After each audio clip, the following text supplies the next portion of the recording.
how to change address in Uber Eats. Hey everybody, if you guys are wanting to do that, you may follow up these steps. So all you gotta do is once you're within the Uber Eats application, at the top of your screen, you can easily find a delete for now option where your location is located.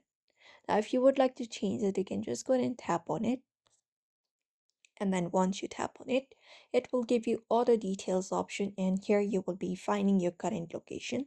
So if you would like to change it into a different location, you can just go ahead and enter address. After that, it will give you option of address info. You just need to go ahead and provide the information they are asking, the location, the business or building name, drop off options, your address label, and everything. You can even adjust your pin and pin it from the map. After that, confirm your location, and once that is done, you can just go ahead and save and continue and confirm it, and your location should be changed on your Uber Eats.